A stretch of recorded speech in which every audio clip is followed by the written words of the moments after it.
मूकं करोति वाचालं पंगुं लंघयते गिरिं यत्कृपातमहं वन्दे परिमानन्दमाधवम्।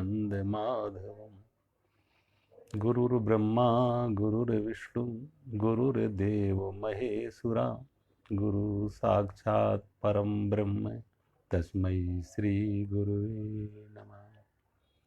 सर्वे भवन्तु सुखिनः सर्वे सन्तु निरामया सर्वे भद्राणि पश्यन्तु मा कश्चित् दुःखभाग् भवेत्।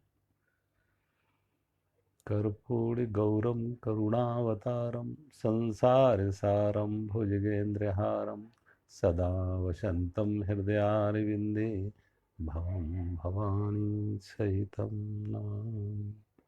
ओम शांति।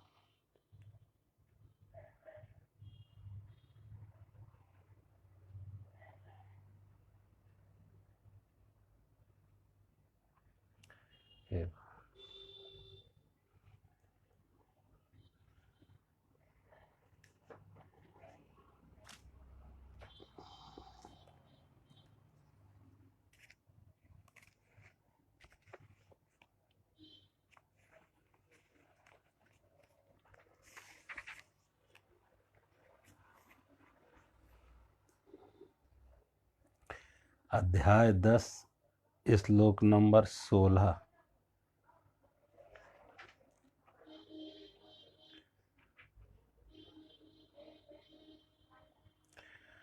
वक्तुम् अर्हसि अशेषेण दिव्या हि आत्मविभूतया याभिर्विभूतिभिः लोकान् इमान् त्वं व्याप्य तिष्ठसि।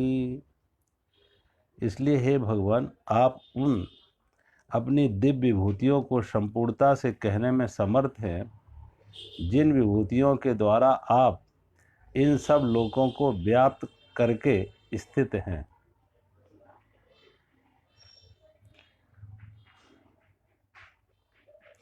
पिछले श्लोक में भगवान कहा था, हे भूतों को उत्पन्न करने वाले भूतेश,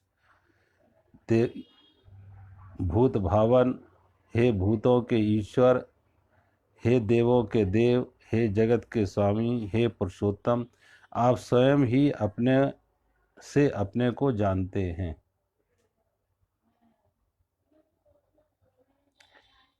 तो वही आगे अर्जुन कह रहे हैं, आप अपना दिव्य विभूतियों को संपूर्णता से कहने में समर्थ हैं जिन विभूतियों के द्वारा आप इन सब लोगों को व्याप्त करके स्थित हैं।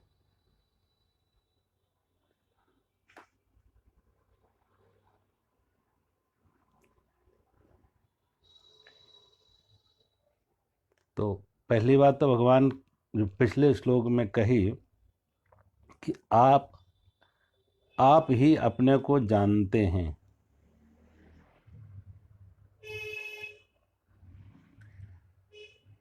अब किसी व्यक्ति को जानना हो तो दो तरह की हैं बात ज्ञान होते हैं, जिसे कहते हैं बटन कि एक को कहते हैं हम एक्वेंटेंस, परिचय, और एक को कहते हैं नॉलेज। एक है ऊपर ऊपर से जानना और एक है अंदर से इसकी स्थिति को समझना। प्रायः हम एक दूसरे को ऊपर ऊपर से जानते हैं, लेकिन हर व्यक्ति स्वयं को अंदर से जानता है कि हम कहाँ हैं, हम क्या हैं, कौन हैं, कैसे हैं। तो स्वयं को जानना ज्ञान है, दूसरे को नहीं। दूसरे का तो परिचय मिलेगा और स्वयं ही स्वयं को जान सकता है। दूसरे को कितना भी कोई व्यक्ति निकट हो, अब प्राय आप देखो परिवारों में जो पति पत्नी एक दूसरे को निकट होते हैं, 30-40 साल 50 साल तक एक दूसरों के साथ रहते हैं, लेकिन फिर भी कोई प्रमाणिक ढंग से ये नहीं कह सकता है कि पति पत्नी को जानता है और पत्नी पति को जानती है। कोई प्रमाणिक नहीं कह सकता, क्योंकि फिर भी कितना ही कोई किसी को जाने, हर व्यक्ति कुछ ना कुछ छिपा के रखता ही है। और बहुत बार तो और को जानने का सवाल अलग है, बहुत बार तो आप देखो जो कभी व्यक्ति जिनको अंतर्मुखी ना हुए हों, शांत में एकांत में ना बैठे हों, अपने साथ परिचय ना हो, अपने से ना जुड़े हों, अपने में ना उतरे हों, तो व्यक्ति स्वयं भी अपने को नहीं जान पाता। व्यक्ति स्वयं भी अपने को ऊपर ऊपर से जानता है, दूसरों के परिचय से जानता है। तो स्वयं, क्योंकि उसने जितना भी जाना बाहर से जाना, तो स्वयं को भी जानना हो तो स्वयं के भीतर उतरना पड़ेगा, स्वयं के भीतर उतरना पड़ेगा। उसी को हमारे शास्त्रों में कहा है स्वाध्याय। स्वाध्याय का अर्थ नहीं है कि साहित्य को पढ़ना, कोई शास्त्र पढ़ना। स्वाध्याय का अर्थ है स्वयं को पढ़ना, सेल्फ इंट्रोस्पेक्शन, आत्मनिरीक्षण, आत्म अवलोकन। हम खुद क्या हैं, हम खुद कौन हैं, हम खुद कैसे हैं। तो अर्जुन भगवान को कह रहा है कि आप स्वयं ही अपने को जान सकते हैं। और अब अर्जुन का आप देखें, अर्जुन बहुत विशेष आग्रह करके एक बार बार बार कहता है कि कृपया करके आप अपनी विभूतियों को कहिए। आपकी जो संसार में विभूतियां हैं, उन विभूतियों को आप संपूर्णता से कहिए। ये विभूतियों को जानना हर व्यक्ति का सहज आकर्षण है, हर व्यक्ति का आकर्षण। व्यक्ति का आकर्षण कहो या हमारे मन का आकर्षण है, विभूतियों को जानना। जहां विभूति है वहां मन आकर्षित होता है, और कुल मिला के वो मन विभूतियों की तरफ आकर्षित क्यों होता? क्योंकि विभूतियां वही होंगी जो बाहर प्रकट होंगी, जिन्हें आंखों से देखा जा सकता है, कान से सुना जा सकता है, जो इंद्रियों का विषय हो सकती हैं, जो मन और बुद्धि का विषय हो सकती है। मन बुद्धि से जाना जाए, इंद्रियों से जाना जाए, जो कहीं ना कहीं प्रकट है, सगुण रूप में है, साकार रूप में है। इसलिए कभी किसी को देखो, जब उसके पास कोई विभूति है तो उसका महत्व ज्यादा होता है, और उसकी विभूति छिन जाए, छूट जाए तो उसका महत्व कम हो जाता है। आज रोज देखने को मिलता है, कोई व्यक्ति, एक राजनेता को देखो, अगर वो मंत्री है, मंत्री की कुर्सी पर है, मंत्री की विभूति है, तो उसके आसपास कितने लोग घूमते होंगे, और दूर दूर के रिश्तेदार भी उसके साथ रिश्ते बनाएंगे, परिचय बताएंगे, वो मेरे रिश्ते में ये हैं, वो मेरे रिश्ते में ये हैं, वो मेरे रिश्ते में ये हैं।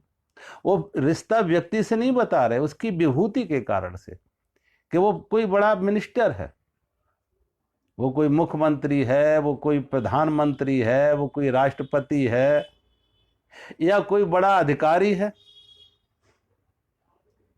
कोई आर्मी का जनरल है, या और किसी और आईएएस आईपीएस है, कोई कमिश्नर है, कोई चीफ सेक्रेटरी है, या कोर्ट में कोई चीफ जस्टिस है। तो दूर दूर के रिश्ते भी व्यक्ति उनके साथ जुड़ेंगे, उसका परिचय बताएंगे, क्योंकि उसके साथ एक विभूति जुड़ी हो। विभूति, अब विभूति का जुड़ी है तो व्यक्ति का उसके साथ संबंध बनाएगा कि ना मालूम कब जरूरत पड़ जाए इस व्यक्ति की। किसी के पास करीब कल तक वो निर्धन था, अचानक धन आ जाए तो उसकी विभूति बढ़ गई। दूर दूर से लोग उसके साथ रिश्ते बनाने लगेंगे, संबंध बनाने लगेंगे, जुड़ने लगेंगे। तो धन की विभूति हो, पद की विभूति हो, प्रतिष्ठा की विभूति हो, अधिकार की विभूति हो, कोई भी विभूति उसके साथ जुड़ी है तो लोग उसके साथ जुड़ने लगते। एक आकर्षण है। आजकल तो लोग संतों के बारे में भी, संतों के ज्ञान की, संतों की विभूति होना चाहिए ज्ञान। संतों की ग्लोरी विभूति होना चाहिए ज्ञान, लेकिन वो ज्ञान की बात नहीं करेंगे वो लोग, क्योंकि ज्ञान किसी को चाहिए नहीं। तो लोग बताएंगे उस संत के पास इतने आश्रम हैं, इतनी प्रॉपर्टी है, इतने ये साधन है, वो साधन है, उसके साधन बताएंगे, उसका बड़ा साम्राज्य बताएंगे, उसके बड़े बड़े आश्रम बताएंगे, उसके लाखों करोड़ों अनुयायी है ये बताएंगे, राष्ट्रीय स्तर का है, अंतरराष्ट्रीय स्तर तक का, यानी बाहर का ही सारा सारा का सारा जो तामझाम है, खेल है, वो सब बाहर का। तब कहेंगे बड़ा महात्मा है, क्योंकि बड़ा महात्मा है, ये बड़ा तामझाम उसके साथ है, बड़ा कारोबार उसका है, तो बड़ा महात्मा है। लेकिन ज्ञान हो या ना हो उसके पास, उसकी किसी को जरूरत नहीं, और जरूरत भी नहीं लोगों को, क्योंकि लोगों हर व्यक्ति शरीर के स्तर पर जी रहा है, शरीर मन बुद्धि इंद्रियों के स्तर पर जी रहा है। तो व्यक्ति को आकर्षण इसी का है कि जिसके पास ये है, संसार है, संसार की वस्तुएं हैं, साधन हैं, वो बड़ा है, वो विभूति है। अब अर्जुन भी बार बार ये कृष्ण को कह रहा, अगर कृष्ण कहे मैं कुछ भी नहीं हूं, मैं तो साधारण एक गोपालक हूं, मैं साधारण सा गाय चराने वाला हूं, तो अर्जुन को कोई रुचि नहीं होगी कृष्ण में। तो अर्जुन को कोई कृष्ण में रुचि नहीं होगी। अर्जुन नहीं चाहता कोई ऐसा एक गोपालक हो, गोपाल हो और गोरक्षक हो, गाय चराने वाला हो वन में, ऐसे में अर्जुन को कोई रुचि नहीं। तो अर्जुन भी यथार्थ में देखो, हम सब की मानसिकता का व्यक्ति है। हम सब जिस मानसिकता में जीते हैं, जिस आकर्षण में जीते हैं, जिस प्रलोभन में जीते हैं संसार में, वही अर्जुन भी है। अर्जुन सही रूप में हम सभी का प्रतिनिधित्व कर रहा है, हम सबको रिप्रेजेंट कर रहा है। इसलिए कभी कभी देखो, आप लोग जब मंदिरों में जाते हैं तो भगवान को पहले उनकी बताते हैं, उनकी विभूति, भगवान को भी भगवान की विभूति बताते हैं। अर्जुन भी भगवान को भगवान की विभूति बता रहा, अर्जुन भी बता रहा, आप भूत भावन हैं, आप भूतेश हैं, सभी भूतों को उत्पन्न करने वाले हैं, सभी भूतों के ईश्वर हैं, सभी के देवताओं के भी देव हैं, जगत के स्वामी हैं, पुरुषोत्तम। अब अर्जुन भी ये कह रहा, ये अर्जुन को कृष्ण से कहने की क्या जरूरत है? क्या अर्जुन क्या है, ये कृष्ण बताएगा अर्जुन को कि अर्जुन क्या है। यानी अर्जुन कृष्ण को मालूम नहीं है कि मैं क्या हूं, अर्जुन बताए तब कृष्ण को मालूम पड़े कि मैं क्या हूं। अर्जुन बता ये रहा है कि ये सब कुछ आप हैं। आप देखो मंदिर में जब कोई व्यक्ति जाता, भगवान से कहता है हे आप तो दया सिंधु हैं, आप तो करुणा निधान हैं, दया सागर हैं, दीन बंधु हैं। दीन बंधु कहेंगे, दया सागर कहेंगे, करुणा निधान कहेंगे, और फिर साथ में बीच में एक सामने लिस्ट रख देंगे कि जब दया सागर हो, दीन बंधु हो, तो हमसे ज्यादा दीन कौन है, ये मेरी लिस्ट पूरी कर दो। वो सामने रख देते। अब ये जो खुशामंद क्या है, एक चापलूसी। और सभी प्रार्थनाओं को देखो, जिन प्रार्थनाओं के साथ मांग है, अगर कोई कामना है तो पहले खुशामद करो, पहले उसे खुशामद करो बड़े बड़े शब्दों से, बड़े बड़े विशेषणों से, और फिर मांग रखो।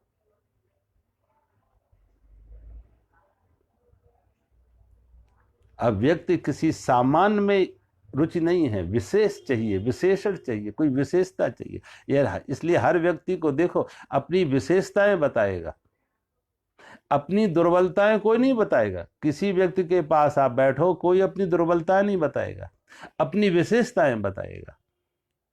जब विशेषताएं बताएगा तो उसके साथ एक आकर्षण होगा, लोगों का एक आकर्षण होगा, उसकी तरफ झुकाव होगा, उसके साथ लोग जुड़ेंगे।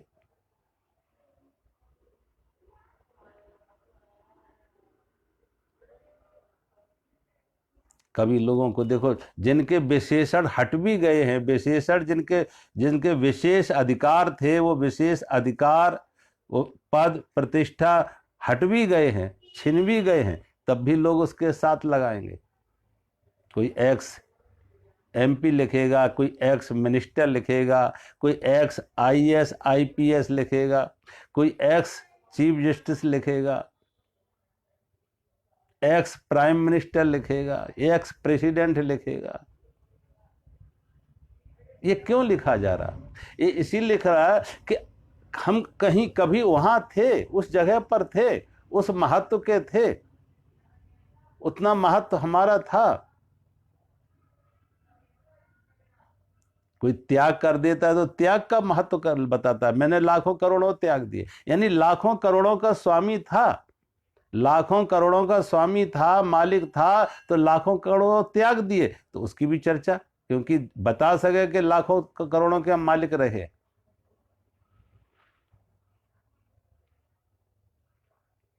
अर्जुन बार बार भगवान से यही बात कह रहा कि कृपया करके आप मुझे अपनी विभूतियां बताएं, अपनी विभूतियां बताएं। और देखो, जब विभूतियों का अर्थ दो तरह से लेते हैं, एक तो विभूतियों को जान के व्यक्ति की सहज में श्रद्धा हो जाए। तमाम आप शास्त्रों में देखो, इसलिए भी विभूतियां बताई गई हैं कि उस भगवान के प्रति, परमात्मा के प्रति, परम सत्ता के प्रति व्यक्ति का समर्पण हो जाए, श्रद्धा हो जाए, भाव हो जाए, भक्ति हो जाए। क्योंकि व्यक्ति अपने जीवन में जो उसे चाहिए, एक सुरक्षा चाहिए, इसलिए भगवान ने पहले ही गीता में यह बात कही कि योगक्षेम वहाम्यहम्, हम अपने भक्त का योगक्षेम वाहन करते हैं, अप्राप्त वस्तु का प्राप्त कराते हैं, मिले हुए की रक्षा करते हैं। तो योगक्षेम वाहम्यहम्, भगवान जानते हैं कि व्यक्ति अगर हम ये नहीं कहेंगे कि हम आपके योगक्षेम की रक्षा करेंगे, तो कोई जुड़ेगा नहीं, मेरे पास आएगा नहीं। क्योंकि हर व्यक्ति को पहले अपने योगक्षेम की चिंता है, और भगवान ये आश्वासन दे दे कि तब योगक्षेम की चिंता ना करो, हम उसकी जिम्मेदारी हमारी है, वो योगक्षेम हम तुम्हारा वहन करेंगे, तो तुम कम से कम इस जिम्मेदारी से मुक्त हो।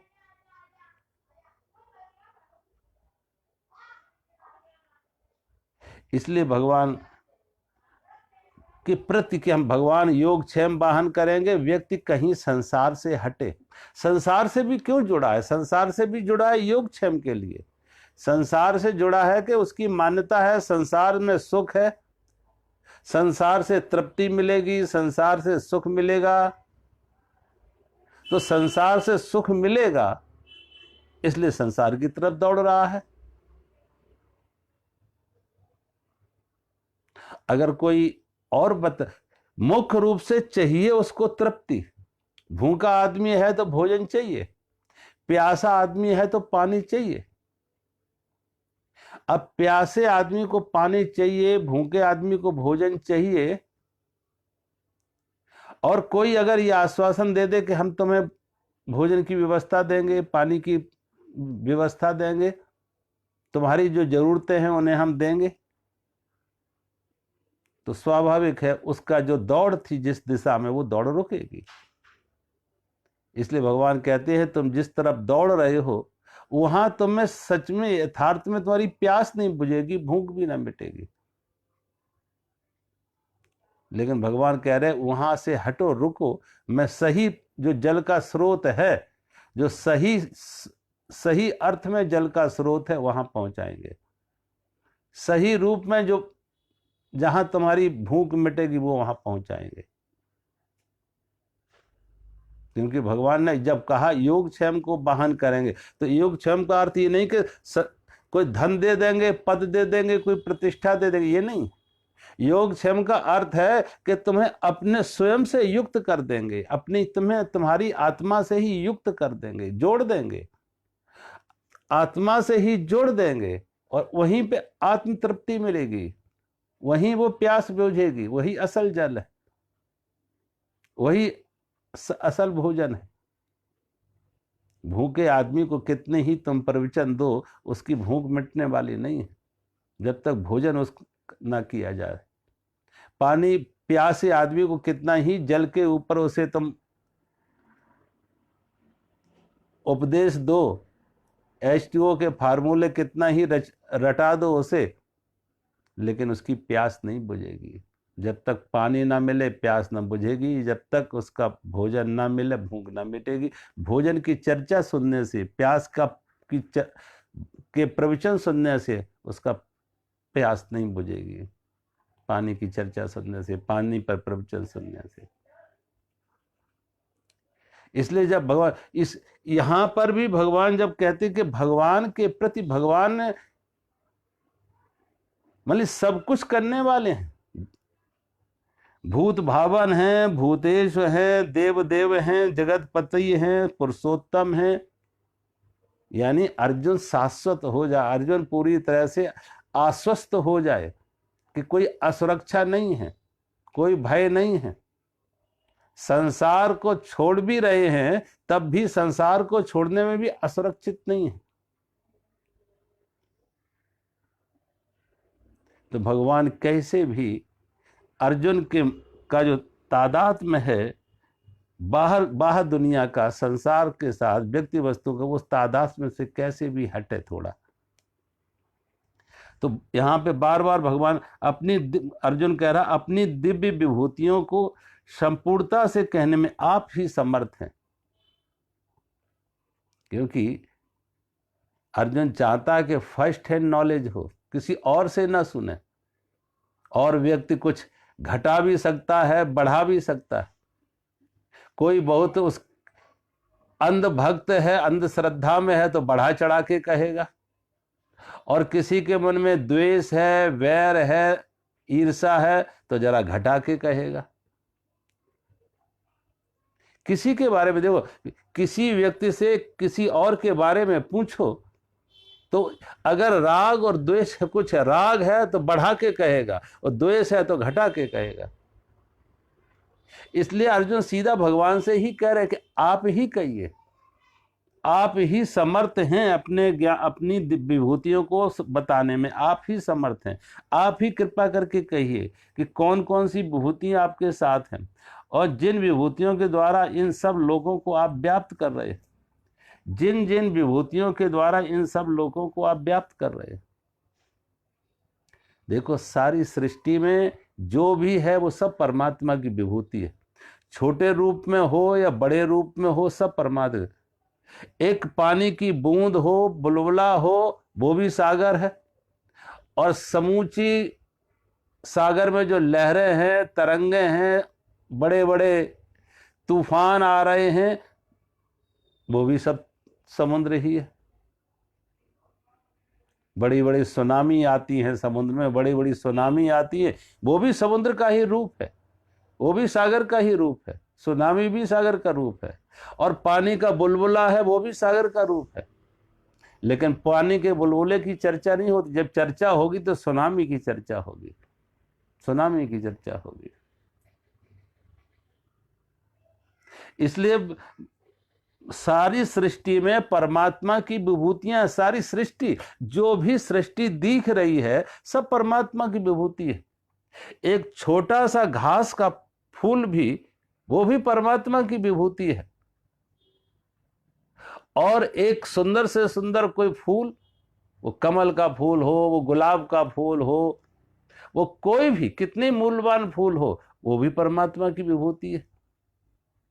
परमात्मा ने कोई भेद नहीं किया है। एक घास के फूल को जितना प्रकाश दिया, हवा दी, जमीन दिया, जल दिया, वही बड़े को दिया। जो कमल को दिया, गुलाब को दिया, वही धूप, वही जल, वही हवा घास के फूल को भी दी।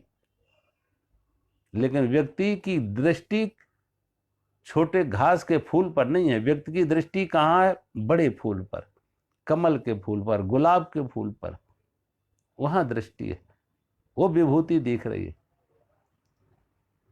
और देखो जब हम परमात्मा की विभूति खोजते हैं तो फिर जहां है सब उसी की विभूति है। जिस रूप छोटे रूप में हो, बड़ी रूप में हो, उसी की विभूति है। और फिर जो बाहर है तो व्यक्ति स्वयं, जो साधक है, जो व्यक्ति है, भक्त है, वो भी उसमें इंक्लूड है, वो भी उससे अलग नहीं है, वो भी परमात्मा का ही हिस्सा है, उसमें भी परमात्मा के ही हाथ है। तो व्यक्ति बाहर की विभूतियां देखते देखते अंतर की तरफ मुड़ आता है, बाहर की विभूतियों को देखते, जानते, पहचानते अपने अंदर की तरफ आने लगता है कि जो उधर है वही इधर है। जो परमात्मा सब में है तो मुझ में भी है, जो परमात्मा सभी में है वो मुझ में भी है। अगर सागर सभी लहरों में सागर है तो जो लहर खोज रही थी वो कहेगी फिर मुझ में भी वही है। जो सब में है वो मुझ में भी है। उसकी बहिर्मुखी खोज अंतर्मुखी खोज बन जाती है, उसकी बहिर्मुखी खोज अंतर्मुखी खोज बन जाती है, क्योंकि जो सब में है वो मुझ में भी है। तो जब अगर उसी को खोजना है तो बाहर तो अब बहुत खोज लिया अपने, और बाहर कितना ही खोज लो, दो तरह की खोज होगी। एक है परमात्मा को विस्तार में जानना, और एक है परमात्मा को गहराई में जानना। परमात्मा को एक विस्तार में जानता है, एक गहराई में जानता है। जो विस्तार में जान रहा है वो परमात्मा का परिचय है, जो विस्तार में जान रहा है वो परमात्मा का परिचय है, और जो गहराई में जान रहा है वो ज्ञान है, वो परमात्मा का ज्ञान है। एक व्यक्ति नदी के ऊपर तैर रहा है, एक व्यक्ति नदी के ऊपर तैर रहा है, लंबाई तक, दूर तक तैर के जा सकता है, दूर तक नदी में तैर के वो जा सकता है, तो लेकिन रहेगा नदी के ऊपर ऊपर, सतह पर रहेगा, नदी के ऊपर ऊपर ही रहेगा। वो है नदी को विस्तार में जानना, नदी को विस्तार में जानना, परिचय। और एक है नदी में डुबकी लगाना, एक है नदी में डुबकी लगाना। जिसने नदी में डुबकी लगाई है वो है ज्ञान, जिसने नदी में डुबकी लगाई है वो है ज्ञान। वैज्ञानिक विस्तार में जान रहे हैं, परमात्मा को विस्तार में जान रहे हैं वैज्ञानिक, और जो आत्म साधक है, ज्ञानी हैं, योगी हैं, भक्त हैं, वो भगवान में डुबकी लगा के, वो भगवान में डुबकी लगा के देख रहे हैं। और सागर के पास जाओ कभी, अब सागर के ऊपर ऊपर तुम देखो तो कभी कुछ, पहले तो कुछ मिलेगा तो ज्यादा कूड़ा कचड़ा मिलेगा ऊपर तैरता हुआ। सागर के ऊपर जाओगे तो ऊपर ऊपर कूड़ा कचड़ा तैरता हुआ मिलेगा, लंबी दूर तक चले जाओ। लेकिन अगर रत्न खोजना हो, कोई रत्न खोजना हो, मणियां खोजना हो, तो समुद्र में गहरे जाना पड़ेगा, गहराई में जाना पड़ेगा, डुबकी लगाना पड़ेगा। परमात्मा में डुबकी लगाना है ज्ञान, और परमात्मा में दूर तक तैर के जाना ये परिचय है। तो भगवान यहाँ के, अर्जुन यहाँ कह रहे हैं कृपया करके अपनी विभूतियों को आप कहिए, और आप समूचे संसार में आप ही व्याप्त है, सभी लोगों में आपकी विभूतियां ही व्याप्त है। अगले श्लोक में भगवान अर्जुन कह रहे हैं कथम कथम विद्याम अहम योगिना त्वाम सदा परिचिन्तयन् केषु केषु चत भावेषु चिंतया असि भगवन्मया। हे योगेश्वर, मैं किस प्रकार निरंतर चिंतन करता हुआ आपको जानूं। हे योगेश्वर, मैं किस प्रकार निरंतर चिंतन करता हुआ आपको जानूं। और हे भगवान, आप किन किन भावों में मेरे द्वारा चिंतन करने योग्य हैं। आप किन किन भावों में मेरे द्वारा चिंतन करने योग्य हैं।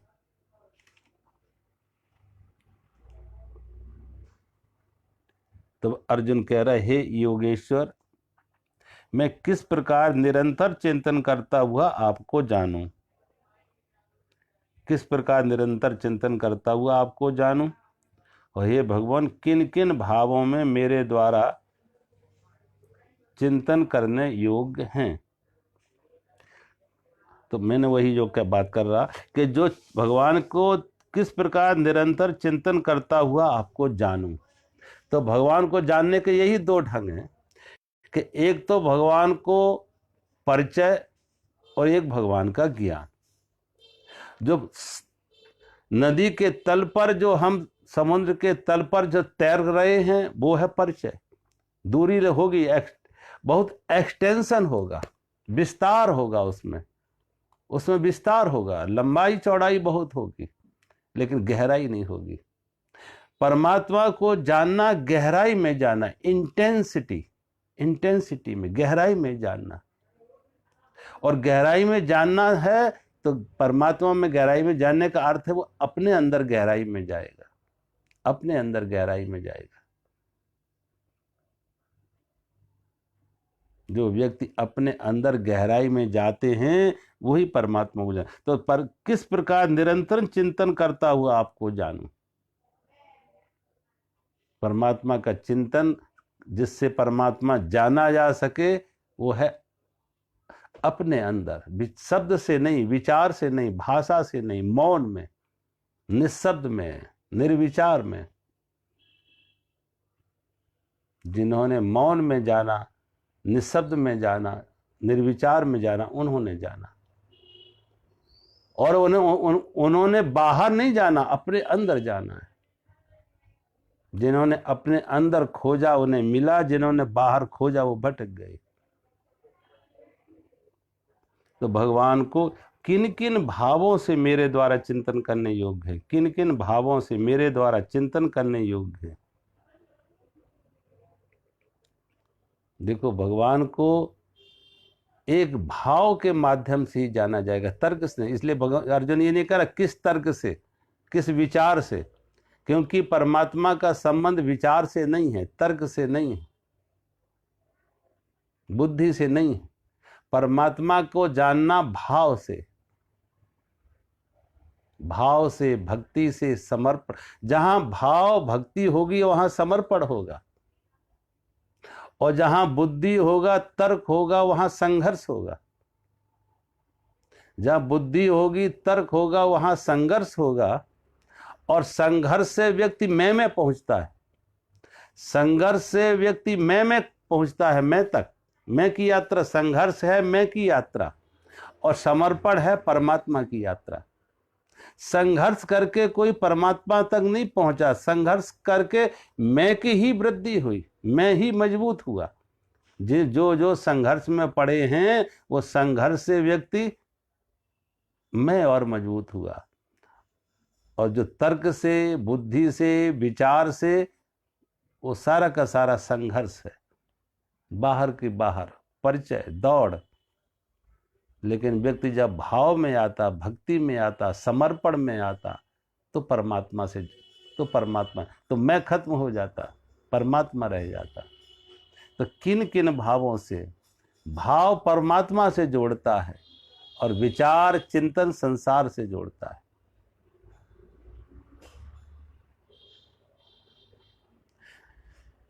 जहां विचार है, चिंतन है, वहां मैं मजबूत होता है।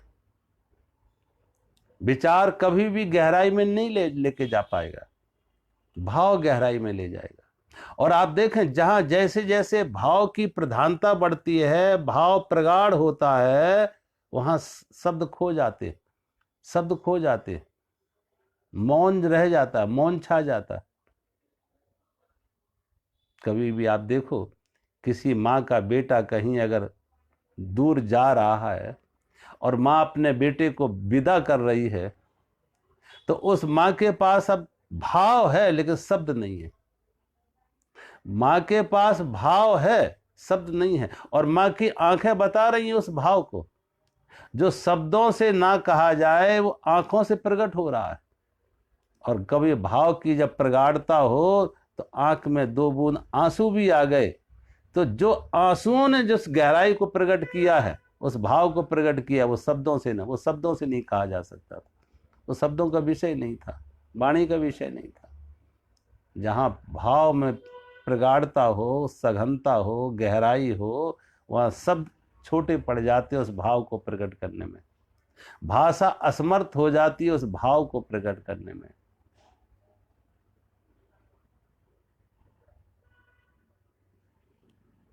ऐसे तमाम आप संतों को देखो, ऋषियों को देखो, उन्होंने मौन में प्रार्थना की। एक बार कहते एक मंदिर में एक साधु प्रार्थना करने आता, और जब मंदिर में साधु प्रार्थना करना आता तो गांव के लोग कहते हैं साधु तो बड़ा पहुंचा हुआ फकीर है, बड़ा पहुंचा हुआ संत है। अब गांव के लोग सब उसे सिद्ध कहते हैं, पहुंचा हुआ कहते हैं, लेकिन मंदिर के पुजारी को जरा ये बात खलती है कि जहां तक मैंने समझा ये साधु के पास कोई शब्द नहीं, कोई भाषा नहीं, कोई शास्त्र नहीं, और इस पुजारी ने सब कुछ पढ़ा है। तर्क इसने पढ़ा, न्याय इसने पढ़ा, व्याकरण इसने पढ़ा, शास्त्र इसने पढ़े, और इसे कोई नहीं कहता ये सिद्ध है। और साधु बिना पढ़ा लिखा, बिल्कुल बिना पढ़ा लिखा, और साधु को सब कहती है पहुंचा हुआ है फकीर। इसने परमात्मा उतरा है इसके जीवन में, इसने स्वाद लिया है परमात्मा का, ये खोया है परमात्मा के संगीत में। तो एक दिन मंदिर का पुजारी दरवाजे के ओट में खड़े होके कि देखें यह साधु मंदिर में कौन सी प्रार्थना करता है, क्या प्रार्थना करता है। वो मंदिर का पुजारी दरवाजे के ओट में खड़े होके उस साधु की प्रार्थना सुनने लगा। साधु आया, प्रार्थना किया, और क्या प्रार्थना की, साधु ने पूरी की पूरी अल्फाबेट्स वर्णमाला भगवान को सुना दी, समूची वर्णमाला भगवान को सुना दी, अल्फाबेट सुना दिए, और कहा प्रभु जितनी प्रार्थनाएं हैं इन्हीं अक्षरों से बनी है। और इससे ज्यादा वो साधु पढ़ा भी नहीं था, इस वर्णमाला से ज्यादा साधु ने कुछ पढ़ा भी नहीं था, सिर्फ वर्णमाला सीखी थी। तो समूची वर्णमाला परमात्मा को सुना दी और कहा सभी प्रार्थनाएं इन्हीं अक्षरों से बनती हैं, सभी प्रार्थनाएं इन्हीं अक्षरों से बनती हैं। अक्षर हमने दे दिए, भाव तुम जानते हो, मेरे अंदर भाव क्या है, प्रेम कैसा है, भाव कैसा है, ये आप जानते हो। और भगवान से वो भक्त कह रहा, साधु कह रहा कि प्रभु कृपया करके प्रार्थना भी तुम ही बना लो, प्रार्थना तुम ही बना लो। मुझे इतनी योग्यता नहीं, इतना वाक् चातुर्य नहीं है, इतना शब्द कौशल नहीं है कि अपने भाव को हम शब्दों में व्यक्त कर सके, अपने भाव को हम भाषा में व्यक्त कर सके। भाषा असमर्थ होती है उस भाव को प्रकट करने में, और शब्द छोटे पड़ जाते हैं उस भाव को प्रकट करने में। तो कृपया करके अक्षर हमने दे दिए हैं कि सभी प्रार्थनाएं इन्हीं अक्षरों से बनती हैं, तो कृपया करके भाव तुम जानते हो, प्रार्थना भी तुम ही बना लो। और उस साधु की आंखों से कहते आंसू झरने लगे, उस साधु के आंखों से आंसू झरने लगे। जो शब्दों से नहीं कहा जा सका वो आंख के आंसुओं ने कह दिया, जो शब्दों से ना कहा जा सका वो आंख के आंसुओं ने कह दिया। यद्यपि मुख बोलत नहीं नैन देते हैं रोए, यद्यपि मुख बोलत नहीं नैन देते हैं रोए। जब भाव बहुत गहरा हो, सघन हो, प्रगाढ़ हो, तो शब्द छोटे पड़ जाते हैं भाव को प्रकट करने में, वाणी मौन हो जाती है, और जो वाणी से नहीं कहा जा सका वो आंख के आंसुओं ने कह दिया।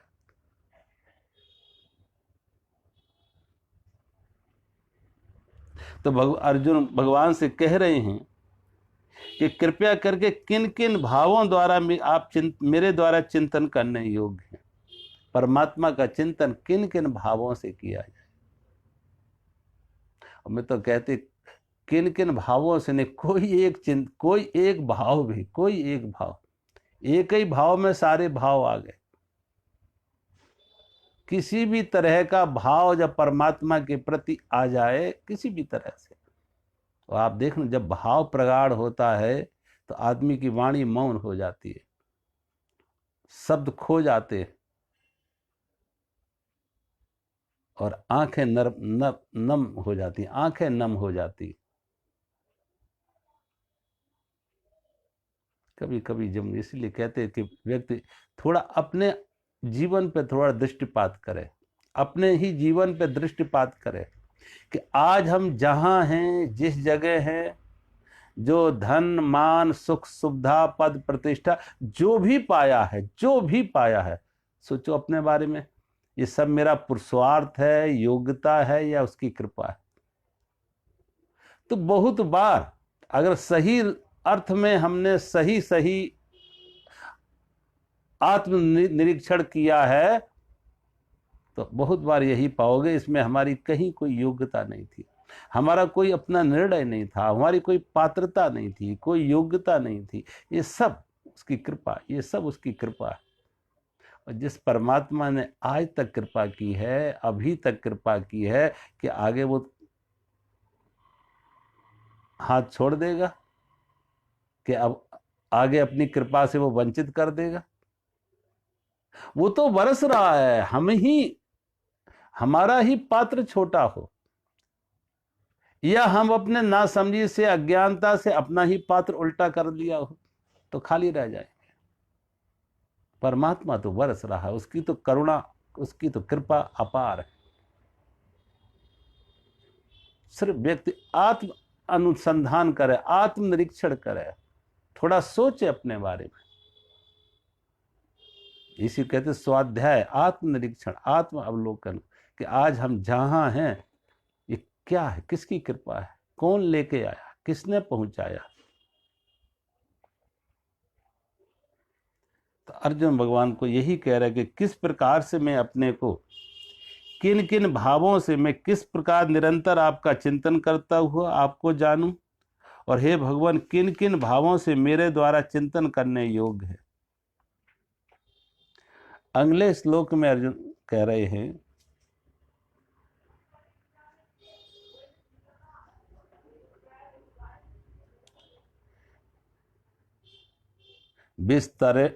विस्तरेण आत्मनः योगम विभूति च जनार्दन भूया कथम तृप्ति ही शृणत नहीं अस्ति में अमृतम। और हे जनार्दन, अपनी योग शक्ति को और विभूति को फिर भी, हे जनार्दन, अपनी योग शक्ति को, अपनी विभूति को फिर भी विस्तार पूर्वक कहिए, क्योंकि आपके अमृतमय वचनों को सुनते हुए, कि अमृतमय वचनों को सुनते हुए मेरी तृप्ति नहीं होती है, अर्थात सुनने की उत्कंठा बनी ही रहती है।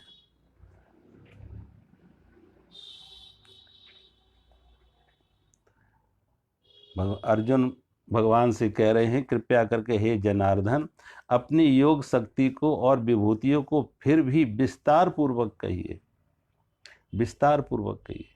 देखो, जिसके साथ जिसको प्रेम होता है उसके बारे में ज़्यादा से ज़्यादा जानने का, ज़्यादा से ज़्यादा सुनने का मन करता है। जहाँ जिसको, एक माँ को देखो अपने बेटे के प्रति कभी उसका मन तृप्त नहीं होता, और सुनने को मिले, और सुनने को मिले। रामचरितमानस में आता है, जब वो भगवान राम 14 वर्ष के लिए वन में जाते, और 14 वर्ष के लिए वन में जाकर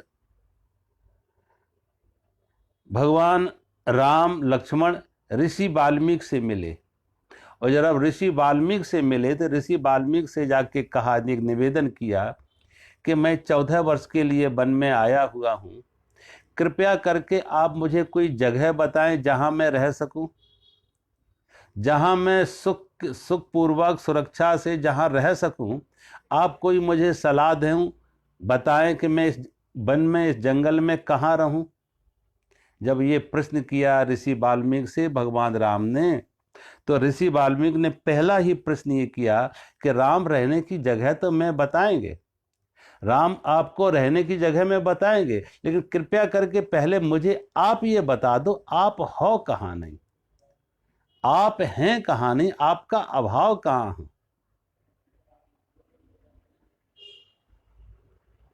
जहां ना हो तहां जे देहूं कहे थौर दिखावहूं, तो जहां आप ना हो पहले हम जान ले कि आप हैं कहाँ नहीं, तो फिर तो मैं आपको जगह बताऊं। जब ये बात ऋषि वाल्मीकि ने भगवान राम को कही तो भगवान राम मुस्कुराए, क्योंकि ऋषि वाल्मीकि का इशारा था, राम तुम तो राम हो। राम शब्द का अर्थ है सर्वे रमन्ति इति रामा, जो सर्वव्यापक है, जो सर्वव्यापक है, सर्वत्र है, वो राम। और जो सर्वत्र है, सर्वव्यापक है, और वो पूछे मुझे रहने की जगह बताओ। आकाश जो सबको आश्रय दे रहा है, आकाश जो सबको आश्रय दे रहा है, आकाश ही पूछे मुझे रहने की जगह बताओ, तो स्वाभाविक हर कोई पहले यही कहेगा, रहने की जगह तो हम बताएंगे, पहले तुम बताओ हो कहाँ नहीं, आकाश का अभाव कहाँ है। तो ऋषि वाल्मीकि ने पूछा, राम आप बताओ आपका अभाव कहाँ है, तो मैं आपको बता दूं, फिर ठौर जगह बता दूं। तो भगवान राम कुछ कह ना सके, मात्र मुस्कुराए।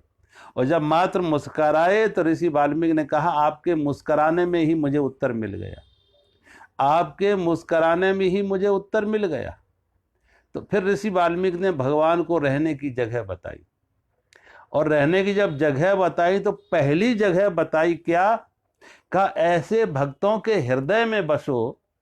ऋषि वाल्मीकि ने भगवान राम से कहा, कृपया करके आप ऐसे भक्तों के हृदय में बसो कि जिनके कान कैसे हैं, समुद्र के समान, जिनके कान हैं समुद्र के समान, और आपकी कथा रूपी अमृत की नदियां, आपकी कथा रूपी अमृत की नदियां जैसे सागर में समाती हैं, तो सागर कभी इनकार नहीं करता, सागर कभी इनकार नहीं करता कि बस अब मैं तृप्त हो गई।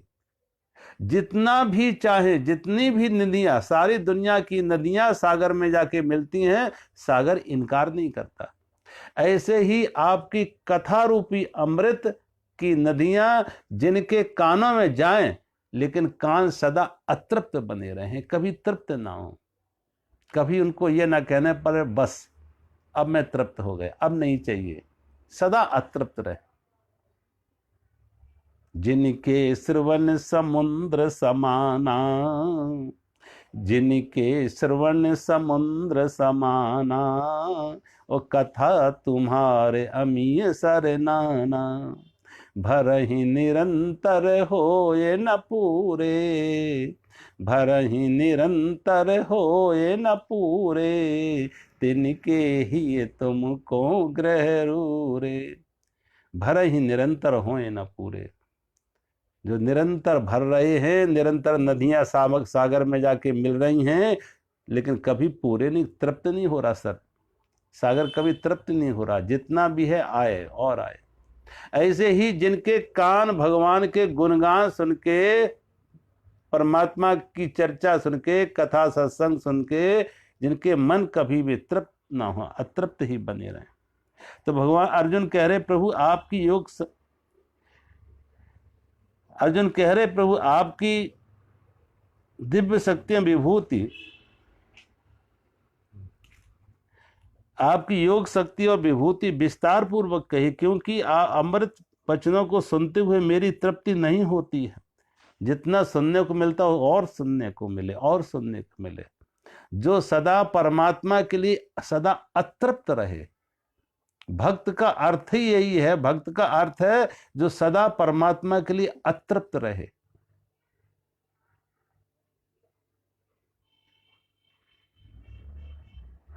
देखो, परमात्मा को दो ढंग से तुम पा पाओगे। एक, परमात्मा को बाहर बाहर खोजा तो अतृप्ति सदा रहेगी, सदा अतृप्ति रहेगी। और वही परमात्मा को अंदर में खोजा तो तृप्ति आएगी। बाहर जिन्होंने बाहर बाहर परमात्मा खोजा है तो लगेगा और थोड़ा और आगे और आगे, और यही अतृप्ति प्यास बनती है। यही अतृप्ति जो है अपनी तरफ मोड़ के लाती है। यही अतृप्ति अपनी तरफ मोड़, जितनी ज्यादा प्यास बढ़ेगी, अभिप्सा बढ़ेगी, मांग बढ़ेगी, चाह बढ़ेगी, उतना ज्यादा संसार से विरक्ति आएगी, वैराग्य आएगा, और परमात्मा की तरफ मुड़ने में तीव्रता आएगी।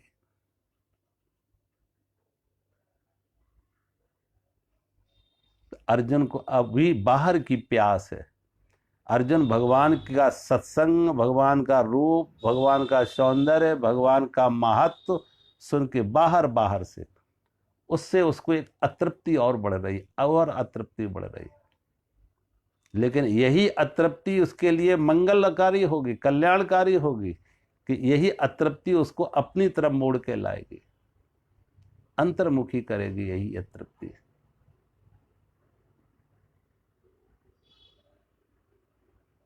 और परमात्मा को पाके सदा व्यक्ति अतृप्त तब तक रहेगा।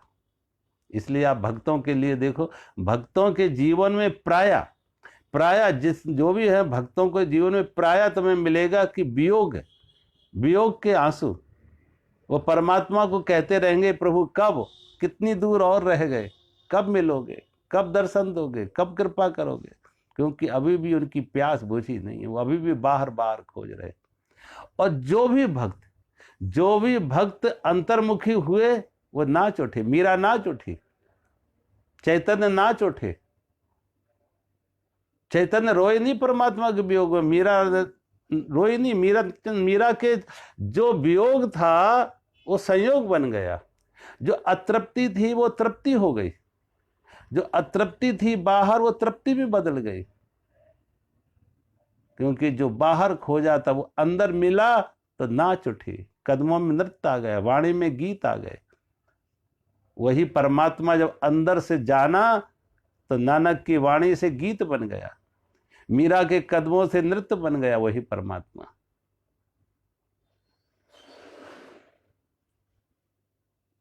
कबीर को देखो, मीरा को देखो, नानक को देखो, उन्होंने परमात्मा को अंदर से जाना, इसलिए वो रोए नहीं। उन्होंने कहा रोना को तो पा लिया। रोए तब थे जब तक ना मिला, तब तक अतृप्त थे, बहिर्मुखी खोज थी। तो बहिर्मुखी खोज में अतृप्ति रहेगी, रोना भी रहेगा। और कभी कभी रोना इसमें भी हो जाता है कि वह खुशी के आंसू, पा लिया, उसकी कृपा, उसकी करुणा, उसने जो दे दिया है, उससे व्यक्ति इतना अहोभाग प्रकट कर रहा है। तो अहोभाग के लिए भी शब्द नहीं है। अहोभाग प्रकट करने के लिए, परमात्मा को धन्यवाद देने के लिए, आभार व्यक्त करने के लिए शब्द नहीं है। वो भी एक माध्यम मात्र आंसू ही बनते हैं। वो आंसू ही माध्यम बनते हैं उस अहोभाग को प्रकट करने के लिए।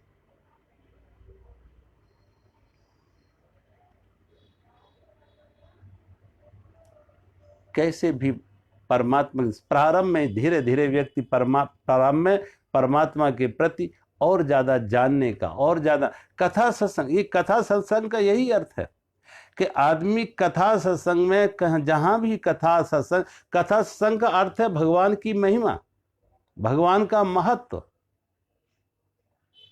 अभी तक हमने क्या किया, संसार का महत्व सुना, संसार की महिमा सुनी। जब संसार की महिमा सुनी, संसार का महत्व सुना, तो हमारा संसार के प्रति आकर्षण हुआ। धन के प्रति, पद के प्रति, प्रतिष्ठा के प्रति, संसार के वस्तु और व्यक्तियों के प्रति आकर्षण बना, उधर हमारी दौड़ शुरू हुई। अब जब सत्संग है, कोई संत सत्संग कर रहे हैं, तो वो सत्संग क्या करता है, हमें उसमें परमात्मा की महिमा सुनाता है, परमात्मा के गुणगान सुनाता है, परमात्मा की विभूति बताता है। और जब परमात्मा की विभूतियां सुनने को मिलती हैं तो परमात्मा के साथ हमारा आकर्षण हो जाता है, लगाव हो जाता है, तादात्म्य हो जाता, आसक्ति हो जाती। संसार के साथ आसक्ति थी, परमात्मा के साथ भक्ति हो गई। संसार के साथ जब मन जुड़ा था तो आसक्ति, और आसक्ति दुख का कारण है। और वही मन हमारा संसार से हटा, परमात्मा से लगा, तो भक्ति, भक्ति से जीवन में सुख मिलता, शांति मिलती, संतोष मिलता। और आसक्ति से अतृप्ति मिलती, असंतोष मिलता, दुख मिलता, बंधन मिलता। भक्ति से भक्त मुक्त होता, आसक्ति बंधन में डालती है। तो इसलिए सत्संग में, इसलिए शास्त्रों में देखो कि रामचरितमानस में जब नवदा भक्ति भगवान राम ने सबरी को सुनाई, जब 9 प्रकार की भक्ति भगवान राम ने सबरी को सुनाई तो पहली ही भक्ति कहा सत्संग। प्रथम भगति संतनि कर संगा, प्रथम भगति संतनि कर संगा, और दूसरी रति ममु कथा प्रसंगा। गुरु पद पंकज सेवा, तीसरी भगत अमान, चौथी भगत मम गुण गने, छाण कपट तजगा। तो रामचरितमानस में देखो भगवान राम ने स्वयं भगवान राम सबरी को तो प्रथम भगत संतन कर संग, पहली भक्ति है संत का सत्संग, संत का सत्संग। और दूसरी भक्ति अगर संत मिल गए तो संत से क्या अपेक्षा है? संत से मिले तो संत जो है परमात्मा की भक्ति बताएगा, परमात्मा के गुणगान करेगा। आप बाजार में जाएं, बाजार का कोई व्यापारी होगा, कोई सेल्समैन होगा, तो संसार की जो कुछ उसे बेचना है, जो व्यक्ति जो पदार्थ जो वस्तु बेचना है उसकी चर्चा करेगा, उसका महत्व बताएगा, इसका ये लाभ, इसका ये लाभ, इसका ये लाभ, कि उसे अपनी वस्तु बेचनी है। बाजार की कोई वस्तु उसे बेचनी है तो उसके लाभ खूब बताएगा, उसके गुण बताएगा। लेकिन भगवान के भक्त हैं, संत हैं, सत्संग है, वो तुम्हें परमात्मा के गुण बताएंगे, परमात्मा के भाव बताएंगे, परमात्मा का महत्व बताएंगे। तो दूसरी रति मम कथा प्रसंगा। ये संत जो हैं ये भगवान के सेल्समैन हैं, ये परमात्मा के सेल्समैन। तो इन संतों के पास जाओगे प्रथम, तो वो कहते हैं कि पहले तो ये सेल्समैन मिल जाए, ये कोई संत मिल जाए। पहली भक्ति है कोई परमात्मा का भक्त मिल जाए, संत मिल जाए। अन्यथा तो आज देखो घुमा फिरा के संत भी कभी कभी ये संत भी भटका देते। कोई संत के नाम से तमाम तरह के बुराइयों में ले जाते, तमाम नशे वशे में लगा देते। या संत के नाम से कोई आते हैं तो फिर संत के नाम से भी तमाम दुकानदार मिल रहे, धंधा वाले के मिल रहे हैं, संत भेष में लेकिन हैं व्यापारी। धर्म को भी उन्होंने धंधा बना रखा, धन की कमाई के लिए। कोई साधु भेष में आके भी कोई चुनाव लड़ रहे, तो कोई व्यापार कर रहे, कोई संसार वही संसार। तो भगवान कहते प्रथम भगत संतन का संग, संत मिल जाए। और सही अर्थ में संत है तो दूसरी भी वो कृपा करेगा कि भगवान की भक्ति सुनाए, गुणगान सुनाए। दूसरी रति मम कथा प्रसंगा। भगवान के दूसरी भक्ति है भगवान के कथा प्रसंग। और जब भगवान की कथा प्रसंग सुनोगे, और बहुत बार हमने देखा साधु ऐसे भी होते, अगर कोई मौनी बाबा है और सत्संग ना सुनाए, किसी ने मौन धारण किया है ना भी सुनाए, तो भी जितनी देर उसके पास बैठोगे तुम्हारे मन को शांति मिलेगी। रही मन संगत साधु की, जिम गंधी को बास, और जो कछ गंधी दे नहीं, तो भी बास सुवास। रहीमदास लिखते हैं कि जैसे किसी इत्र की दुकान पर जाओ, इत्र की दुकान पर जाओ, इत्र ना भी खरीदो, तो जितनी देर उसकी दुकान पर हो तुम्हें उसकी फ्रेग्रेंस मिलेगी, सुगंधी मिलेगी उसकी दुकान पर। तुम्हारी नासिका को सुगंधी मिलेगी जितनी देर उसकी दुकान पर हो। ना भी खरीदो, सुगंधी तो मिलेगी तुम्हारी नासिका को।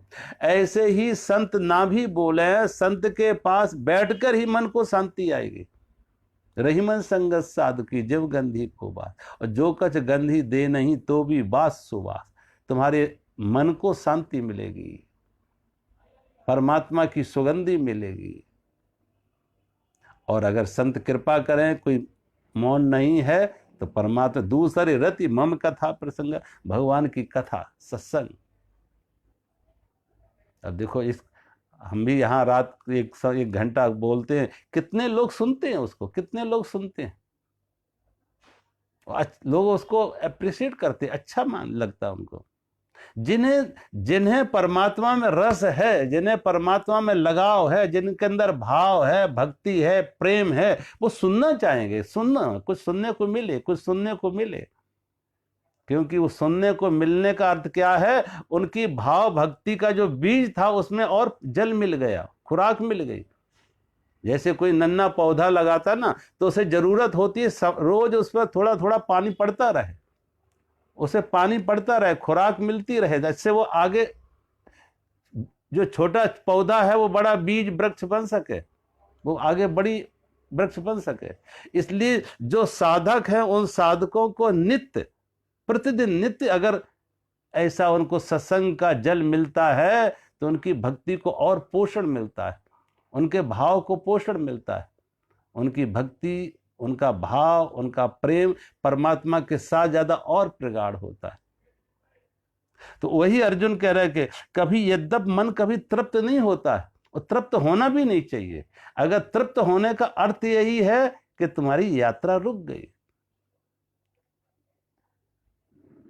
तृप्त होने का अर्थ है कि अब खोज रुक गई, भाव रुक गया। यह तृप्त वो होंगे जो अंदर में पा गए, जो अंतर में उतर गए, वो तृप्त होंगे। वो समय लगेगा, उसके लिए बहुत जल्दबाजी नहीं करना। पहले अतृप्त होना सीखो, पहले अतृप्ति को स्वीकार करो। माँ भी जो है जब बच्चे को जन्म देती है पहले प्रसव वेदना सहती है, पहले प्रसव वेदना सहती है, तभी बच्चे को प्राप्ति का सुख मिलता है। तो अतृप्ति ही परमात्मा की जो अतृप्ति है, सदा अतृप्ति ही तृप्ति की तरफ लेके जाएगा।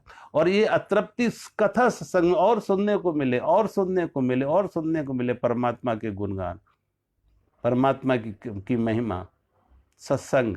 और यही सत्संग एक धीरे धीरे धीरे धीरे समय समय वो एक ऐसी भक्ति में ले जाएगी जो प्रेम स्वरूपा भक्ति है, जहां एक तृप्ति मिलेगी। और ऐसा व्यक्ति फिर आत्मयुक्त हो जाता, आत्मयुक्त हो जाता, आत्म तृप्त हो जाता, फिर एक जीवन में एक ठहराव आ जाता, जीवन खिल जाता। आज मैं यही विराम देते हैं। मेरा सभी को प्रणाम। हरिओम।